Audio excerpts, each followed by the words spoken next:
జగన్మోహన్ రెడ్డి ఏం చేశాడంటే అనేక కుట్రల్లో కుతంత్రాలు చేశాడు. చేయటం వల్ల అభివృద్ధి లేకుండా పోయింది. అందువల్లే మనం ఏ నాయకుడినైనా ఎన్నుకునేటప్పుడు ఆ నాయకుడి పరిస్థితి ఏంటి అనేది చూడాలి. కానీ దురదృష్టవశాత్తు లాస్ట్ టైము దగ్గర 10,000 కోట్లు మరి భారతదేశంలో ఏ రాష్ట్రంలో కూడా ఇంత పెద్ద ఎత్తున మరి ఎన్నికల్లో డబ్బులు ఖర్చు పెట్టిన పరిస్థితి లేదు. మరి ఇంత డబ్బులు ఖర్చు పెట్టడం వల్ల జగన్మోహన్ రెడ్డి ఆ రోజు రావటం, మళ్ళీ మొన్న కూడా అదే ప్రయత్నం చేశాడు. చేసినప్పుడు కూడా ప్రజలు తెలివితేటలు వచ్చి కొంచెం చైతన్యమయ్యి మొన్న ఓడిచ్చారు.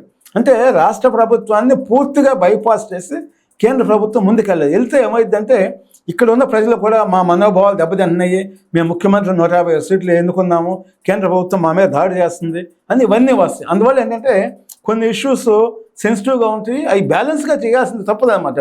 దాని స్థాయి మించినప్పుడు డెఫినెట్గా కేంద్ర ప్రభుత్వం దాని మీద యాక్షన్ తీసుకుంటే చర్యలు తీసుకోండి, దాంట్లో తీసుకోవాలి కూడా. తీసుకోకపోతే రాష్ట్రాన్ని విచ్ఛిన్నం చేయటమే కాకుండా దేశంలో కూడా అనేక రకాలైనటువంటి సమస్యలు కులాల మధ్య, మతాల మధ్య, ప్రాంతాల మధ్య చుచ్చు పెడతానికి అవకాశం ఉంది. అట్లా పెట్టారు. అది ఒక స్టేజ్ వచ్చేసరికి కంట్రోల్ అయింది కాబట్టి సరిపోయింది. లేకపోతే వాళ్ళు మనకి అనేక రకాలైనటువంటి ఇవాళ రాష్ట్రం మొత్తం విచ్ఛిన్నం అయిపోయింది ఇంకా అనమాట. అది గతంలో 2014 టైంలో ఏదైతే రాజధాని ఏర్పడిందో ఆ టైంలో మేధా పట్కర్ వచ్చి అమరావతి ప్రాంతంలో తిరిగారు. పచ్చని పంట పొలాలు అమరావతికి తీసుకోవడం కదా లాక్కోవద్దని చెప్పి అన్నారు. అదే టైంలో పవన్ కళ్యాణ్ గారు కూడా అమరావతి ప్రాంతంలో పర్యటన చేశారు. పచ్చని పొలాలు రాజధానికి తీసుకోవద్దని చెప్పి ఈయన కూడా చేశారు. ఎవరైనా రైతులు ఇష్టం లేకపోతే రైతులతో గవర్నమెంట్ మాట్లాడాలని చెప్పి పెరుగన్నం కూడా తిన్నారు పవన్ కళ్యాణ్ గారు. మందడం ఏరియాలో పెరుగన్నం కూడా తిన్నారు, రైతుల పక్షాన ఉంటారన్నారు. ఇప్పటికీ కొన్ని ప్రాంతాల్లో కొంతమంది రైతులు అయితే ఇవ్వలేదు. అధికారంకి వచ్చి 9 నెలలు అయింది. అలాంటి రైతులతో ఏమన్నా గవర్నమెంట్ ఎందుకు ఏమన్నా అంటే మాట్లాడలేదు? అది గతంలో ప్రభుత్వం రైతులకి వాళ్ళు కౌలు ఇవ్వలేదు. ఈ ప్రభుత్వం వచ్చినాక ఎకరానికి 50,000 రూపాయలు కౌలు ఇస్తున్నారు. మరి అనేక మంది నేను మాట్లాడటం జరిగింది, హ్యాపీగా ఉన్నారు. అంటే మీరు చెప్పినట్టుగా మరి 35,000 ఎకరాలు ఇచ్చారు. 35,000 ఎకరాల్లో నిజంగా చెప్పాలంటే ప్రపంచ చరిత్రలో ఎవరూ కూడా ఇంత వాలంటరీగా ఇచ్చినటువంటి పరిస్థితుల్లో దానికి ఎంతో పెద్ద సమస్యలు అయ్యి కాల్పులు జరిగి చాలా బీభత్సం అయింది అన్నమాట.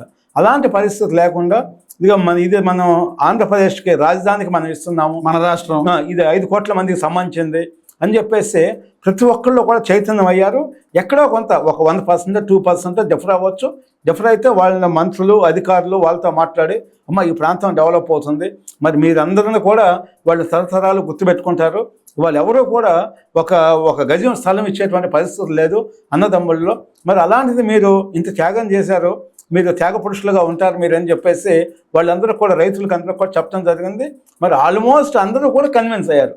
ఎక్కడో కోటికి ఒకళ్ళు ఉండొచ్చు, నేను లేదని చెప్పట్లేదు. మరి ఇలాంటి అవకాశాన్ని తీసుకొని రైతులకు కూడా మ్యాక్సిమం వాళ్ళకి ఏం చేయాలి, వాళ్ళు త్యాగం చేసినందుకు వాళ్ళకి ఏ విధమైన బెనిఫిట్స్ ఇవ్వాలి, ఇవన్నీ కూడా యుద్ధ ప్రాతిపదిక మీద ఇవ్వాలి. ఇవ్వకుండా మరి గతంలో కొన్ని వేల కేసులు పెట్టారు.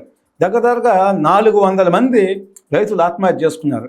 జగన్మోహన్ రెడ్డి గారు రైతుల మీద ఆయన చేసినటువంటి అరాచకం మన భారతదేశంలో మనం ఎక్కడా కూడా చూస్తుందాం అనమాట. అంత అరాచకం చేసి అన్ని వేల కేసులు పెట్టి వాళ్ళ మీద దాడులు చేసి మరి దగ్గరగా 3,000 మంది పోలీసుల్ని కేవలం అమరావతి ఏదైతే మన మెయిన్ రీజనల్ పాయింట్ ఉందో, కోర్ క్యాపిటల్ ఏదైతే ఉందో అక్కడ మెయిన్ పాయింట్స్లో వెంకటపాలెం అని చెప్పండి, మీరు తుళ్ళూరు అని చెప్పండి, ఏదైతే మెయిన్ మందడం అని చెప్పండి, ఏ పాయింట్స్ ఉన్నాయో ఆ పాయింట్స్లో 3,000 మంది పోలీసులను పెట్టి రోజు దాడులు చేపించము.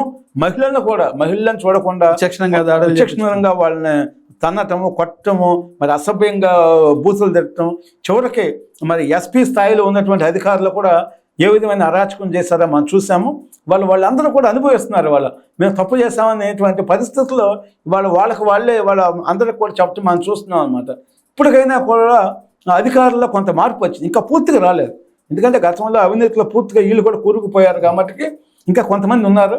ఇంకా వాళ్ళకి ఇంకా మైకం పోలేదు. డెఫినెట్గా ఆ మొత్తాన్ని ఈ ప్రభుత్వం వదిలించాలి.